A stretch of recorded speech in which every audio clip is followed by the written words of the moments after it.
Let's start with this story, grabbing news headlines about illegal universities. The NUC did a clampdown on 58 illegal universities, uncovered them. And that sounds alarming, 58 illegal universities. And interestingly, the names of these universities have been released. You have their names on the NUC website, illegal universities. And they've also issued this directive that graduates of these illegal universities will be prevented henceforth, from parading their certificates. And then those who are also part of these illegal universities, according to information, they've been arrested. Some, they've been arrested by the DSS, I'm wondering, how did we find ourselves in this kind of serious situation where you have 58 universities operating over the years and they have not been uncovered until recently?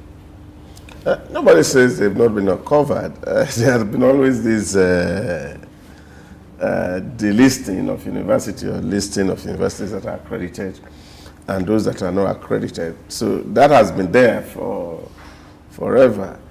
You see, like I have always said here, fraud thrives when there is a pressure, and then, of course, you have opportunity, and then there's a ability to rationalize whatever happens. So they call it the fraud triangle. Now, on the one leg is as pressure. Now, what's this pressure? People want jobs, are thinking creatively of things they can do. And so somebody starts a lecture center, graduate it into affiliates, and then start university and look for people just for survival. Now, and of course the opportunity is that there are a lot of students who want to get into the university and they are not taken by JAMB. So that creates the fertile ground for them to try. And now the rationalization is the leg which really for me is a critical issue, is the fact that if you are caught, what happens?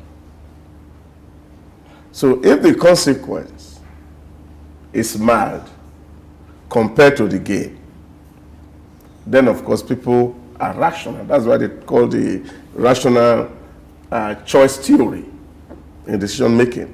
So you are a rational human being. You are saying, well, if I'm caught, what's going to happen? And over the years, people have been caught doing this and nothing has really happened. Nothing significant has happened. And this is where the whole scenario that we're painting now is thriving, because there are no consequences for bad behavior. And until we start to enforce righteousness, and that every bad behavior has, like they say in Newton's law of motion, every action should have equal and opposite reaction. So when force meets with force, you find a balance. And I think this is where Nigeria need to really up its game, where there are severe consequences for infractions and the breaking of law. Yes, some people have been arrested. We don't know who they are. We don't know who they are connected to. But here is always man, no man. Somebody calls somebody. And until we get to that point where people have nobody to call, and they have to face the music for doing things that are not within the ambit of the law, these things will continue to thrive. I think first, the question of what makes a university illegal and what makes another legal, it's basically accreditation. Have they been accredited? The courses taken there been accredited? So in cases like this, when NUC comes to say a university is illegal, it's not even the accreditation. It's even having the license of NUC to even run the university in the first place. Accreditation come later. So when you go to NUC and say, oh, I want to run a university, the first thing to do is to obtain a license to run a private university. So you send your documentation to NYC, to NUC, they process it, and they think that you are fit enough to run a university.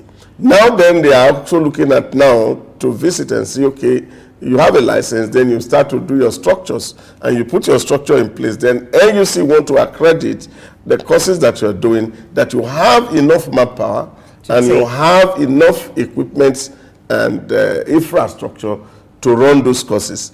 Then that's when accreditation happens. But these people don't have license at all.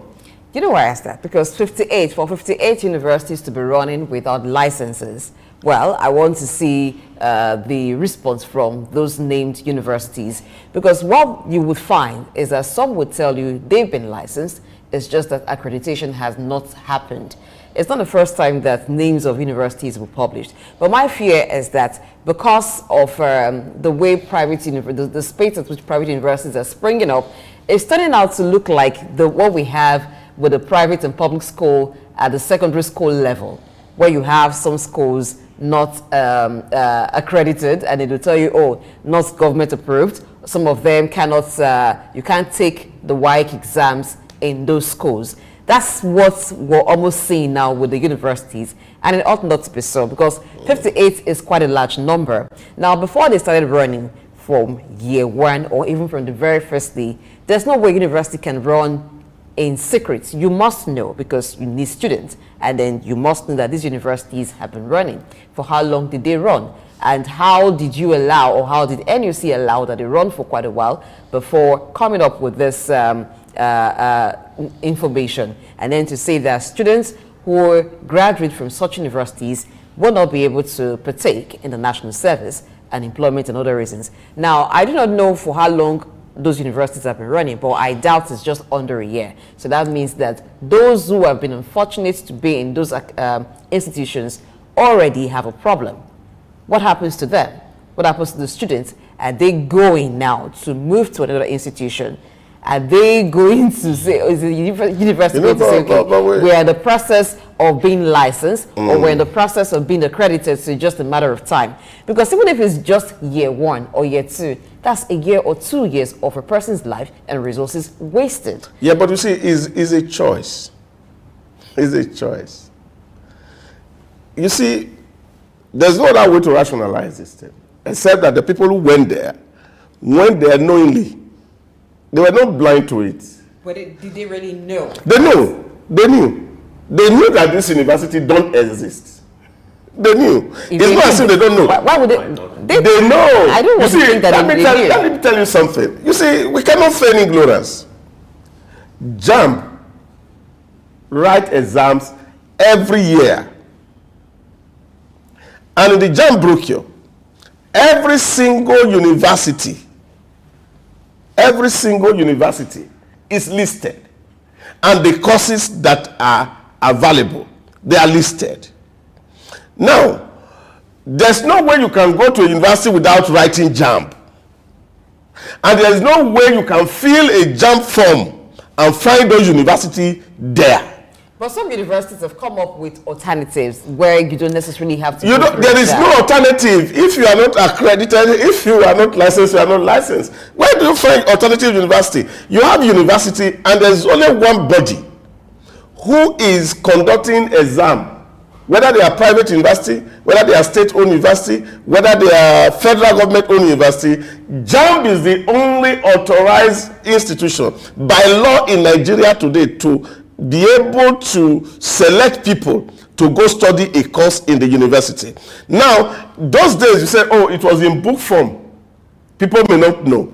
But today, if you want to register for JAMB to be able to gain admission, you go online. Now, you have to select the university of choice where you want to study and the courses that are available. All these things are online. So there's no way you will click on any link that will take you to these universities that are so listed. It's not possible. So if people went there, it's not that they went there because they didn't know. They saw it as a shortcut. And because it's a shortcut to success, as it were, They made a choice. So it's a choice that is making. So for me, it's a rational choice. This person has taken a decision and said, oh, I want to go to university at all costs. Now, this is the fundamental.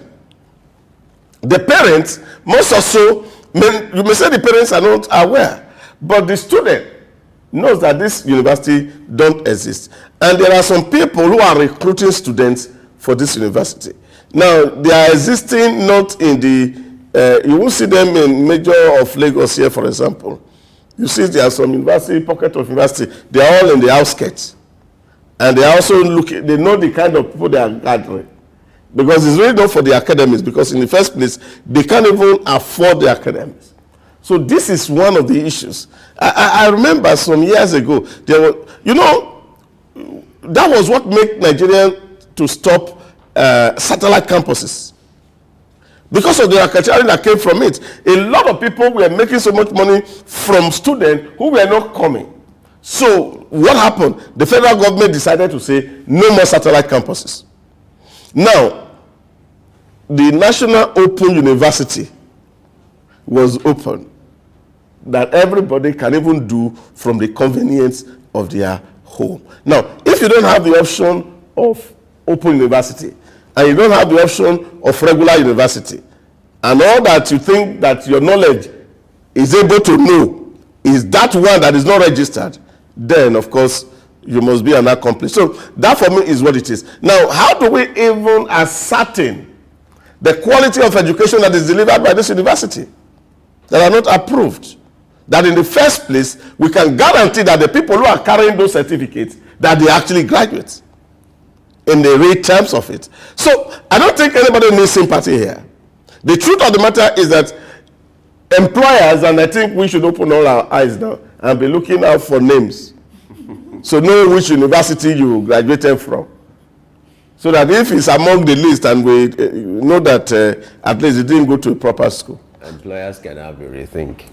Well, what I was talking about universities creating alternatives, we're seeing some private institutions, even when they advertise, some say that, oh, for those who didn't get to the JAMB cutoff, or you can apply with JAMB, or there are other methods, some of them set up their own examinations, their own entry. So it's almost like, to an extent, that they can determine the entry. So this has become a practice over time. Now, you don't see this with public universities. You only see that with private universities. No, public do. If you go to like you have JUPEB. Those are also recognized examinations. Yes. No, this is set up by the universities themselves. No, what you are doing here is, this is where the issues are. Now, when you do JUPEB in some of these federal universities, what it helps you to do is actually preparing you. In those days, they used to call it A-level. That's the kind of a thing it is. So people go to do that exam. And of course, even the school still have to pass through JAMB for direct entry for people who went through JUPEB. So what school have done is that they bring them together and they start to teach them and prepare them for like 100 level kind of courses so that they can transition to 200 level. But they can't go to 200 level until they pass through JAMB, which is the CAPS.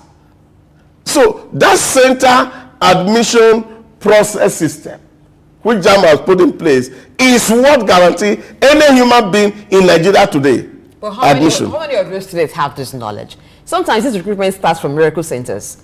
Centers where students are helped to pass. And therefore, we don't need to justify it. Education is a serious business.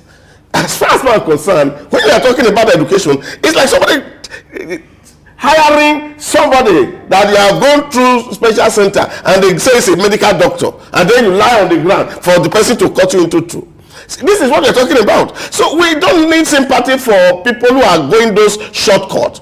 The nation should enforce very severe consequences for people that are looking for shortcut to success. Nigeria must become sane, like everybody is doing everywhere. If there are standards set by system, let's obey system. Enforce righteousness, because the only thing that exalts a nation is righteousness. Sin brings shame to any people.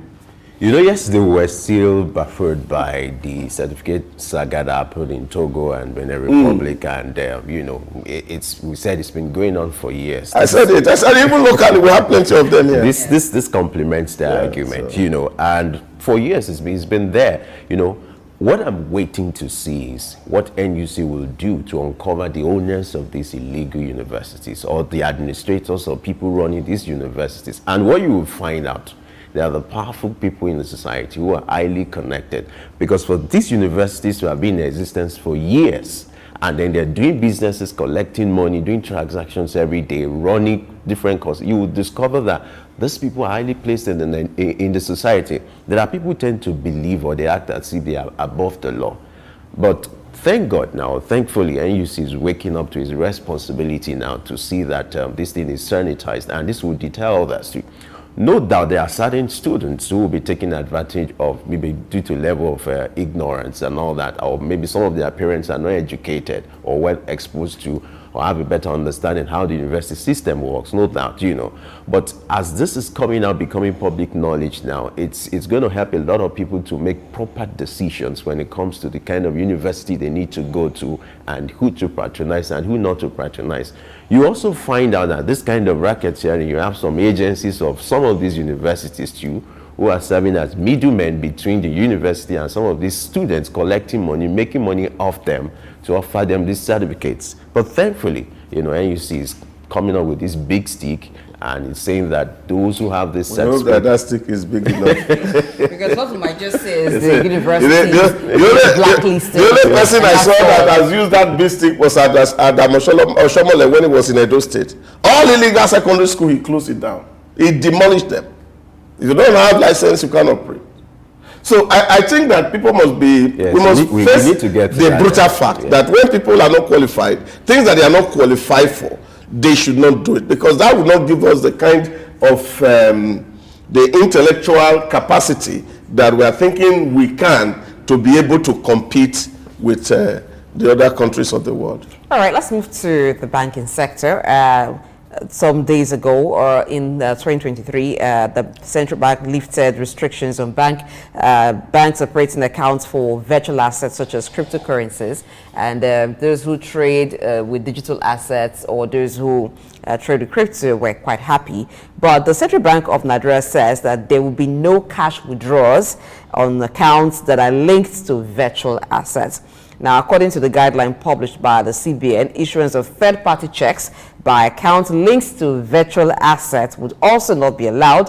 Only transfers into other or designated accounts will be permitted. So the bank has, the Apex Bank has ordered the commercial banks to open special accounts in accordance with the guideline, which shall be for the sole purpose of transactions on virtual and digital assets and not for any other purpose. So what's your take on that? People were smiling a while ago, but thinking, okay, we could make withdrawals now if we have accounts linked to digital accounts or digital asset accounts that run on crypto. But now there's a clause, you can't do that except you open another special account with which you can run that account. I think what CBN is doing is to be sure that depositors are safe and they are not scammed. And I think that's also the best practice globally.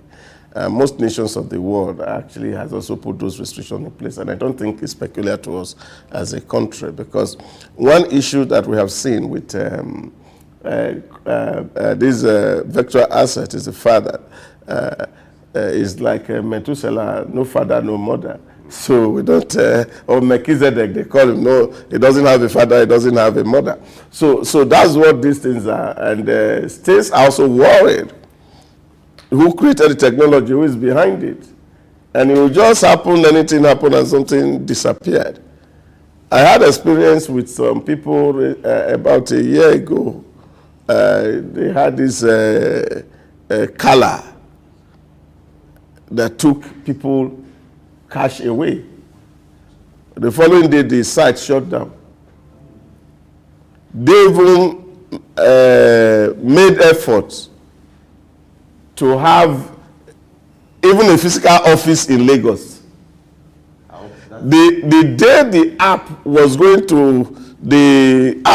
to shut down, that office was vacated that night. Completely. Disappeared into thin air. Because people were looking at it as if it was real. And they are showing you that, look, this is real-time transaction that is going on. So you are moving money, people are doing, and now the people behind it, EFCC can't find them. They had even a SCOM license from EFCC, and they were using it on their site to advertise for people to put money. Now, as people were putting money, and they said they are trading real time, and you can actually be seeing that the trading is going on, that this is AI generated. The day that is shut down, even the cash that people were paying into their commercial bank, they had moved it out. So these are the things that CBN need to guide citizens against. So that when people lose assets, some of them who are not able to take adversity fall ill. So people commit suicide. So I think it's the responsibility of government to ensure that things are regulated. And for me, I have always believed that the function of government is regulatory, to see how to regulate the power play between the strong and the weak. And if government is not doing that, then it's not fit to be a government. And this, in this case, and I think that's what CBN has done, to say, yes, you can do the virtual asset trading, why not? But it's had to be virtual to virtual.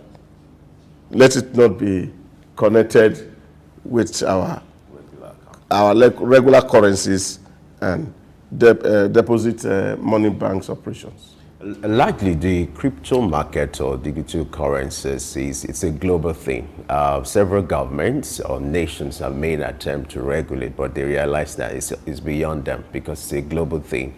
You can't actually regulate a market that is not domiciled in Nigeria, for instance. So it's a virtual thing. But what they can do is to come up with policies that can guide people in making informed decisions. This is exactly what the CBN is trying to do. Remember, at the time, they had to ban commercial banks from engaging in this kind of transactions. And now, but they have come up with the reality that, yes, it's something we have to deal with because it's a reality in the global market.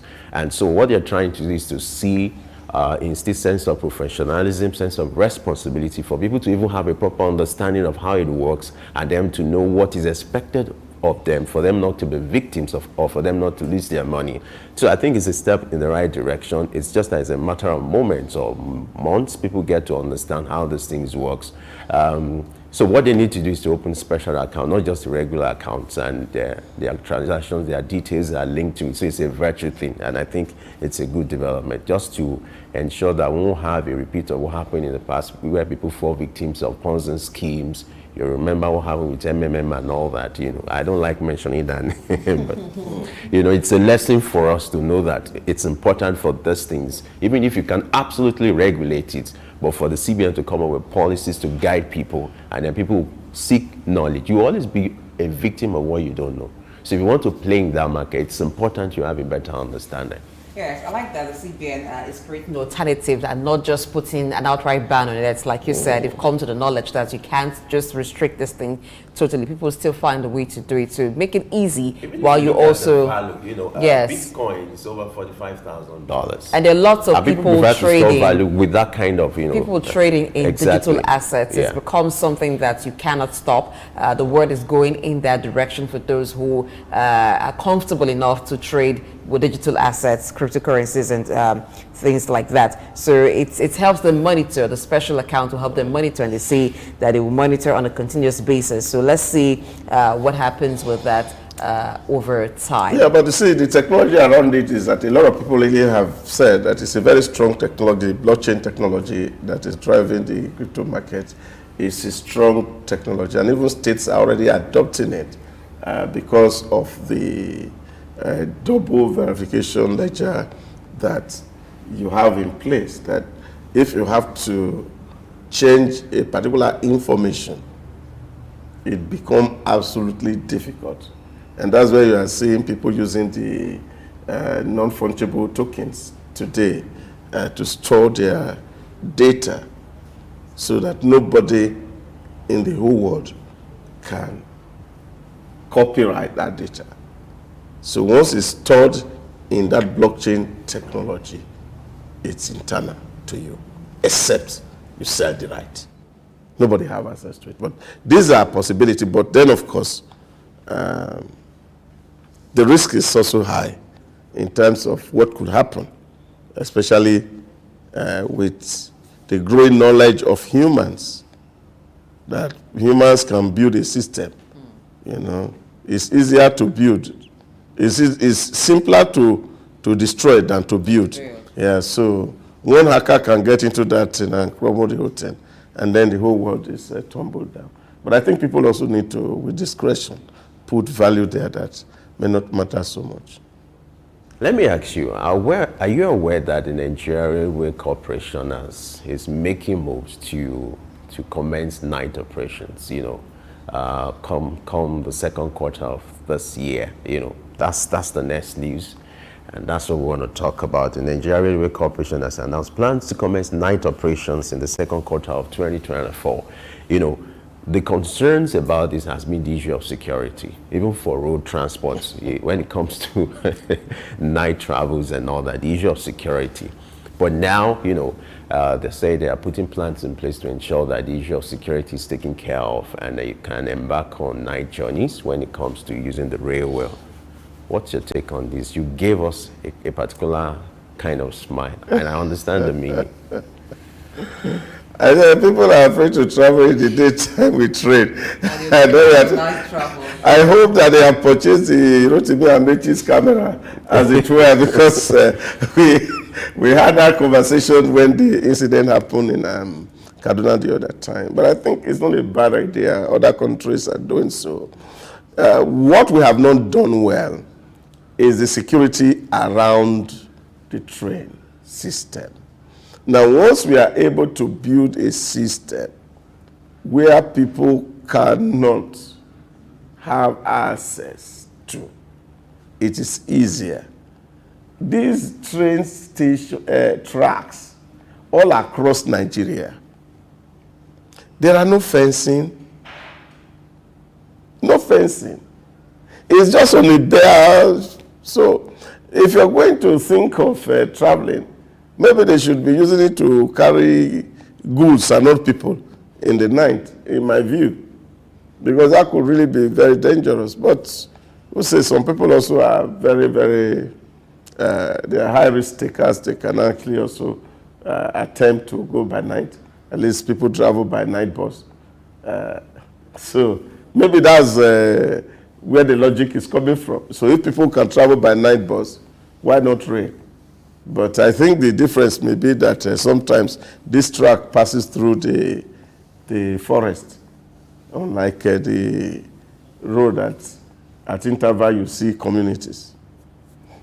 What is important for me here is not just making the statement. I want to see the plans that are in place when it comes to the issue of security. And likely it's going to be very cumbersome for this corporation to be able to handle this, because some of this track, like you said, they are largely in areas that are not manned, areas where you don't even have the population around these places.